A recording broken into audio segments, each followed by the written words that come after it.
नमस्कार, योग गुरु धीरज चैनल में आप सबका स्वागत है। धीरे धीरे गर्मी बढ़ती जा रही है, इसलिए ये बहुत ज़रूरी है समझना कि गर्मी में हम किस तरह के प्राणायाम कर अपने ब्रेन को और आंतरिक अंगों को शीतल रख सकते हैं। आपने देखा होगा कि जैसे जैसे गर्मी बढ़ती है हमारे शरीर से पसीना निकलता है। पसीना भी एक प्रक्रिया है कूलिंग का, इसलिए आप पसीने से घबराइए नहीं, ये एक शरीर का नेचुरल प्रोसेस है। लेकिन ख़ास तौर पे आपने फील किया होगा कि व्यक्ति को कपाल से ज़्यादा पसीना आता है, इस तरह से सिर के पीछे के हिस्से से बहुत पसीना आता है। इसका कारण क्या है?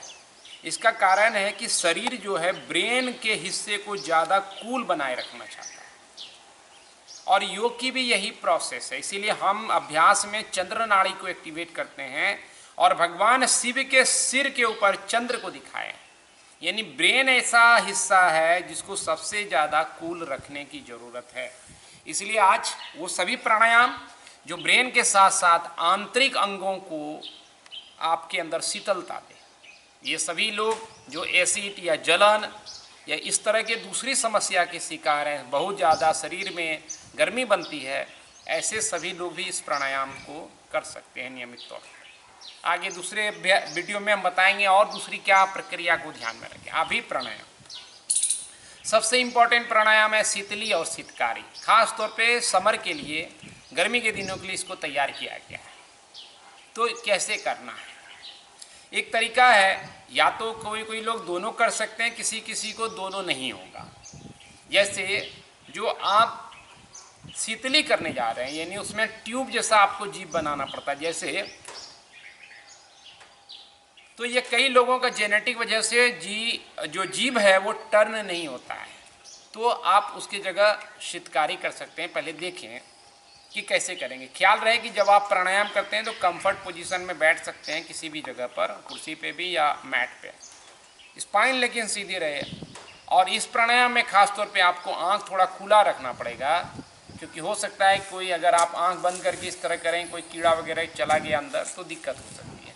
स्वच्छ जगह पे होना जरूरी है, नहीं तो चूँकि आप सांस मुंह से लेने जा रहे हैं और नेचुरल ये तरीका मुंह से सांस लेने का नहीं है, क्योंकि ये फिल्टर नहीं हो पाता है, तो बिल्कुल स्वच्छ वातावरण में ही आप इस तरह के प्राणायाम को करें, नहीं तो दिक्कत आएगी। देखेंगे, टंग करेंगे, जीभ को फोल्ड करेंगे और फिर इसी पाइप से फील करेंगे कि सांस को मैं खींच रहा हूँ। जैसे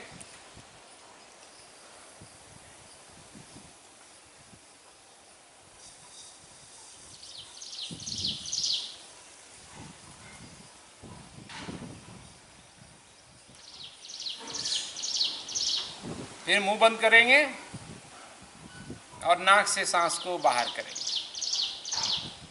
एकाग्रता के लिए एकदम से मन को इस तरह से जोड़े रखें इस पूरी प्रक्रिया के साथ। तो इसको बार बार आप कई तरीके से कर सकते हैं, फोल्ड करके। दूसरा तरीका है, जिनका जीभ फोल्ड नहीं है उसके वो शीतकारी करेंगे, यानी दांतों को एक दूसरे के ऊपर रखेंगे और एक आवाज़ की तरह सांस लेने की एक सीटी, इसलिए शीतकार यानी सीटी बजती है, इसीलिए इसका नाम शीतकार किया गया है। मैं इस प्राणायाम को बहुत अच्छे से नहीं कर पाता हूँ, आप कर सकते हैं। तो दांतों को एक के ऊपर एक स्थापित करना है और जैसे शीतली में आपने प्राणायाम किया उस तरीके से कर सकते हैं। अगर ये दोनों प्रक्रिया में आपको कंफर्ट नहीं है तो एक तीसरा तरीका जो हम लोगों ने ईजाद किया है वो काफ़ी इफेक्टिव है, और इसमें आप सांस को लंबी देर तक भी ले सकते हैं और सिस्टम में कूलनेस भी आएगा। वो है कि उज्जयी मुंह को खोल के करना। देखेंगे, उसके लिए आपको मुंह को खोल लेना, इससे ज़्यादा सांस अंदर आएगी तभी तो कूलनेस आएगा। तो मुंह को थोड़ा खोल लेना है, लिप्स को, और फिर सांस को खींचना है। अगर आप ध्यान देंगे तो इसकी आवाज़ भी आएगी। देखेंगे उज्जयी की तरह।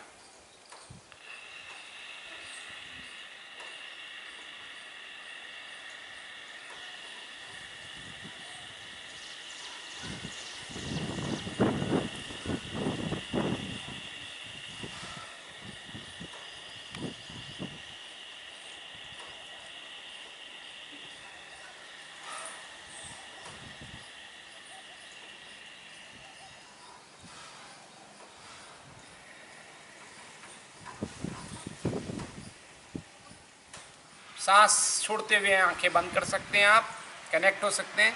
तो आपने देखा कि उज्जयी तरीके से अगर हम इसको करें तो ज़्यादा लंबा हो गया, इसलिए ये सबसे कारगर तरीका है। आप इसको आजमा सकते हैं। आपको मुंह जब खुले तो ऐसा फील कीजिए जैसे आप अजगर हैं और सामने किसी चीज़ को निगल रहे हैं, तो ऑटोमेटिक हवा अंदर आएगी और कंठ प्रदेश को टच करते हुए एक साउंड क्रिएट करेगी, और इस तरीके से आप धीरे धीरे उज्जयी को बेहतर तरीके से सीख भी पाएंगे। तो ये बात ध्यान में रखनी है। उसके बाद है अनुलोम विलोम यानी नाड़ी शोधन प्राणायाम। ब्रेन के रिलैक्सेशन के लिए सही है, लेकिन तरीका सही होना चाहिए। जल्दी से खींच के सांस लेते हैं, उससे कभी ब्रेन रिलैक्स नहीं होगा, शीतल नहीं होगा, डिस्टर्ब भी होगा। तो ज्ञान मुद्रा, विष्णु मुद्रा, नॉस्ट्रिल बंद करेंगे, एल्बो इस तरह से ना रख करके सहजता से रखेंगे, स्पाइन सीधी रहेगी। पहले सांस लेफ्ट से लेंगे, जितना धीरे धीरे ले सकते हैं। कई लोग पूछते हैं सांस कहाँ से लें, पेट या छाती में? पेट से लेते हुए छाती की तरफ शिफ्ट करें तो ये योगिक डीप ब्रीदिंग है, सबसे लंबी सांस। अदरवाइज जैसे होता है आप करें, लेकिन धीरे हो। पहले लेफ्ट से,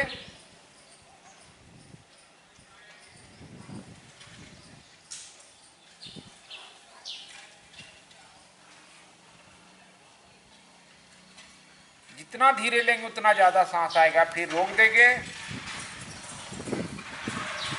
फिर राइट से छोड़ेंगे,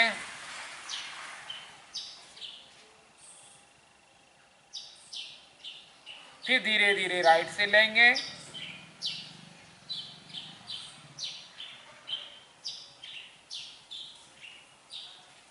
फिर रोकेंगे,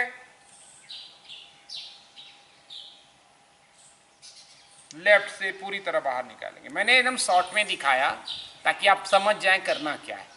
तो अनुलोम विलोम नाड़ी शोधन प्राणायाम को आप इस तरीके से जितना ज़्यादा ले सके, रेशियो अगर आप कुंभक लगाएंगे तो 1-4-2 का, यानी जितना आप ले रहे हैं उससे दुगना छोड़ने की कोशिश करें। नहीं होता है तो कोई बात नहीं, ऐसा नहीं है कि एकदम से नियम बन गया कि ऐसा ही पालन करना, ऐसा कुछ।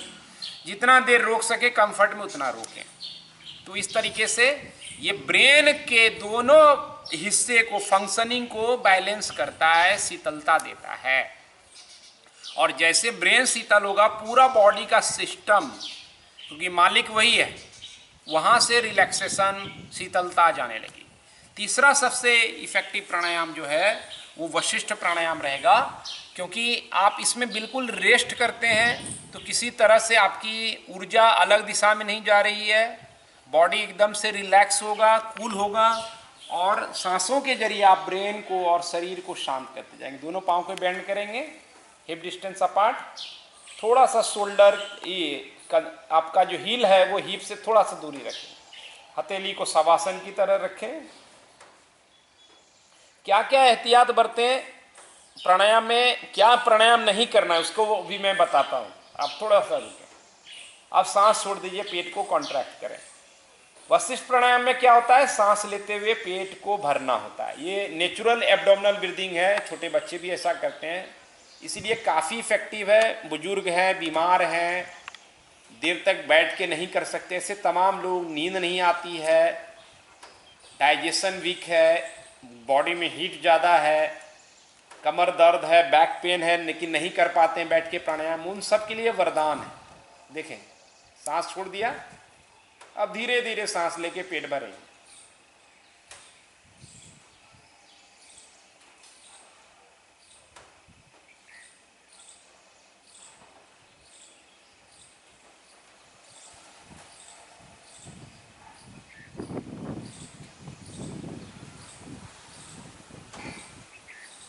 अब छोड़ें सांस।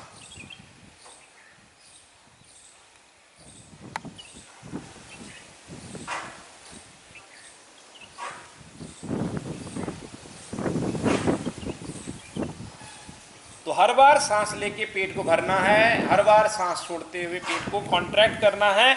आप इसमें भ्रामरी को भी जोड़ सकते हैं तो आपको दोगुना मुनाफा हो जाएगा और एक नया प्राणायाम जुड़ जाएगा।